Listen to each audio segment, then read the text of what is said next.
اعوذ باللہ من الشیطان الرجیم بسم اللہ الرحمن الرحیم۔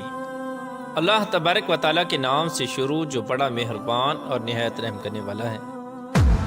ایک ایسی قوم جس پر اللہ تبارک و تعالیٰ نے اپنا دردناک عذاب نازل فرمایا اور اس قوم کے تمام لوگوں کو بندر بنا دیا۔ اس قوم کے لوگ کون سا ایسا گناہ کرتے تھے جس کی وجہ سے اللہ تبارک و تعالیٰ نے ان پر دردناک عذاب نازل فرمایا، اور یہ لوگ بندر بننے کے بعد کتنی دیر زندہ رہے اور پھر ان کو کس قدر دردناک موت آئی۔ جب یہ لوگ بندر بن گئے تو یہ لوگ اپنے عزیز و اقارب کو دیکھ کر ان سے کیا کہتے تھے، اور کیا آج کے دور میں پائے جانے والے بندر اسی قوم کی نسل میں سے ہیں؟ ان تمام تر سوالات کے جوابات قرآن و حدیث کی روشنی میں آج کی اس ویڈیو میں ہم آپ کو بتائیں گے، لہٰذا آپ سے گزارش ہے کہ ہماری اس ویڈیو کو اینڈ تک ضرور دیکھیے گا۔ انسانوں کے بندر بننے کی ابتدا حضرت داؤد علیہ السلام کے دور سے ہوئی۔ اس واقعے کا پس منظر کچھ یوں ہے۔ حضرت داؤد علیہ السلام اور ان کی قوم سمندر کے کنارے ایلا نامی گاؤں میں رہتے تھے، اور ان کی تعداد 70,000 کے قریب تھی۔ یہ قوم بڑی ہی خوشحال تھی اور اللہ تبارک و تعالیٰ کی فرما بردار قوم تھی۔ اس قوم کو اللہ تبارک و تعالیٰ نے بے شمار نعمتوں سے نوازا تھا۔ ہر طرف سرسبز و شاداب باغات اور ہر طرف ہریالی ہی ہریالی تھی، اور اللہ تبارک و تعالیٰ کی بے پناہ کرم نوازی تھی۔ یہ لوگ اپنی اس زندگی میں بہت ہی خوش تھے۔ حضرت داؤد علیہ السلام کی قوم چونکہ سمندر کے کنارے رہتی تھی تو اللہ تبارک و تعالیٰ کا ان پر یہ خاص کرم تھا کہ سمندر کے اس کنارے پر بے پناہ مچھلیاں آتی تھیں جن کا یہ لوگ کاروبار کرتے تھے اور بہت ہی خوشحالی والی زندگی گزارتے تھے۔ جب یہ قوم اللہ تبارک و تعالیٰ کی نعمتوں کی وجہ سے خوشحال ہو گئی تو اللہ تبارک و تعالیٰ کی نافرمانی پر اتر آئی اور طرح طرح کے گناہوں کے اندر مبتلا ہو گئی۔ اور پھر ایک دن اللہ تبارک و تعالیٰ نے اس قوم کا امتحان لینے کا ارادہ کیا اور حضرت داؤد علیہ السلام کو وحی بھیجی کہ اپنی قوم سے کہہ دیں کہ وہ سنیچر کے دن یعنی ہفتے والے دن مچھلی کا شکار کرنا بند کر دیں۔ اس طرح اللہ تبارک و تعالیٰ نے حضرت داؤد علیہ السلام کی قوم پر ہفتے والے دن مچھلیوں کا شکار حرام فرما دیا، اور پھر یہاں سے اس قوم کی بربادی شروع ہو گئی۔ حضرت داؤد علیہ السلام نے اپنی قوم کو بتایا کہ اللہ تبارک و تعالیٰ نے ہفتے والے دن مچھلیوں کے شکار کو حرام قرار دے دیا ہے، تو وہ لوگ بہت ہی زیادہ پریشان ہو گئے اور ساری قوم سر جوڑ کر بیٹھ گئی، کیونکہ ہفتے کا دن ہی وہ دن تھا جس میں مچھلیاں وافر مقدار میں آتی تھیں اور خود بخود کنارے پر آ جاتی تھیں، اور باقی دن ایسے تھے کہ بہت کم اور نہ ہونے کے برابر مچھلیاں پکڑی جاتی تھیں۔ اس قوم کا گزر بسر چونکہ مچھلیوں کے شکار پر تھا، اس وجہ سے اللہ تبارک و تعالیٰ کا یہ حکم سن کر یہ قوم پریشان ہو گئی۔ یہ نہیں جانتے تھے کہ اللہ تبارک و تعالیٰ کی طرف سے یہ ایک آزمائش ہے۔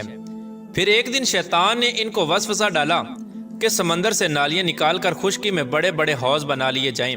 جب ہفتے والے دن مچھلیاں آئیں گی تو وہ نالیوں سے ہو کر ان بڑے بڑے حوضوں میں آ جائیں گی، اور اس طرح پھر ان نالیوں کا منہ بند کر دیا جائے، اور پھر اگلے دن یعنی اتوار والے دن ان کو پکڑ لیا جائے۔ شیطان نے اس قوم کے لوگوں کو ورگلایا کہ اس طرح ہم ہفتے والے دن شکار سے بھی بچ جائیں گے اور مچھلیاں بھی ہاتھ آ جائیں گی اور وہ بھی پکڑی جائیں گی۔ بہت سے لوگوں کو یہ ہلا بازی اچھی لگی اور انہوں نے ایسا کرنا شروع کر دیا اور سمندر سے چھوٹی چھوٹی نالیاں نکال کر بڑے بڑے حوضوں میں ڈال دیں، جس کے ذریعے وافر مقدار میں مچھلیاں ان حوضوں میں داخل ہو جاتی۔ اس قوم کے بدبخت لوگوں کو شیطان کا یہ ہیلا بہت پسند آیا، لیکن اس قوم نے یہ نہ سوچا کہ جب مچھلیاں سمندر سے حوض میں آ کر قید ہو گئی تو پھر مچھلیوں کا شکار ہی ہو گیا۔ اس لیے یہ شکار بھی ہفتے والے دن ہی قرار پایا جو اللہ تبارک و تعالیٰ نے حرام قرار دیا تھا۔ اس موقع پر یہودیوں کے 3 گروہ ہو گئے۔ کچھ لوگ ایسے تھے جو شکار کے اس شیطانی ہلے سے منع کرتے تھے اور ناراض و بیزار ہو کر شکار سے باز رہے، اور کچھ لوگ اس کام کو دل سے برا جان کر خاموش رہے، لیکن انہوں نے شکار نہ کیا اور دوسروں کو منع بھی نہ کرتے تھے، بلکہ یہ لوگ منع کرنے والوں سے یہ کہتے تھے کہ تم لوگ ایسی قوم کو نصیحت کرتے ہو جنہیں اللہ تبارک و تعالیٰ ان قریب ہلاک کرنے والا ہے اور ان پر اپنا دردناک عذاب نازل فرمانے والا ہے۔ اور اس قوم کے کچھ لوگ ایسے تھے جو سرکش اور نافرمان لوگ تھے، جنہوں نے اللہ تبارک و تعالیٰ کے حکم کی اعلانیہ مخالفت کی اور شیطان کے ہیلے بازی کو مان کر ہفتے والے دن شکار کرنے لگے۔ یہ لوگ اللہ تبارک و تعالیٰ کے حکم کی کھلا مکھلا مخالفت کرتے اور ہفتے والے دن مچھلیوں کا شکار کر کے ان کو کھایا کرتے اور بیچا کرتے۔ پیارے دوستو، حضرت داؤد علیہ السلام کی قوم کے 1200 ایسے نافرمان افراد تھے جو منع کرنے کے باوجود بھی ہفتے کو ان نالیوں کے ذریعے شکار کرتے رہے۔ حضرت داؤد علیہ السلام نے ان 1200 نافرمانوں کو اللہ تبارک و تعالیٰ کے عذاب سے ڈرایا کہ وہ اللہ تبارک و تعالیٰ کی اس نافرمانی سے باز آ جائیں، لیکن وہ لوگ باز نہ آئے اور کھلے عام شکار کرنے لگے۔ چنانچہ وہ لوگ جو اس بات کو برا جانتے تھے، ان لوگوں نے اپنے اور ان نافرمانوں کے درمیان ایک دیوار کھڑی کر دی، جس کی ایک طرف وہ 1200 نافرمان رہتے تھے اور دوسری طرف وہ لوگ تھے جو شکار سے باز رہے۔ حضرت داؤد علیہ السلام نے اپنی اس قوم کے نافرمانوں کو بارہا سمجھایا، لیکن یہ لوگ اپنی نافرمانی سے باز نہ آئے اور اسی طرح اللہ تبارک و تعالیٰ کی نافرمانی کرتے رہے اور شکار کرتے رہے۔ پھر ایک دن حضرت داؤد علیہ السلام نے غضبناک ہو کر شکار کرنے والوں پر لعنت فرما دی۔ اس کا اثر یہ ہوا کہ ایک دن خطا کاروں میں سے کوئی بھی اپنے گھر سے باہر نہ نکلا۔ یہ منظر دیکھ کر کچھ لوگ ان کی دیواروں پر چڑھ گئے تاکہ معلوم ہو سکے کہ وہ لوگ کس حال میں ہیں۔ جب ان لوگوں نے ان نافرمانوں کو دیکھا تو وہ سب کے سب بندر کی صورت میں مسخ ہو چکے تھے۔ اللہ تبارک و تعالیٰ نے ان کی نافرمانی کی وجہ سے ان پر اپنا دردناک عذاب نازل فرمایا اور ان کو انسانوں سے بندر بنا دیا۔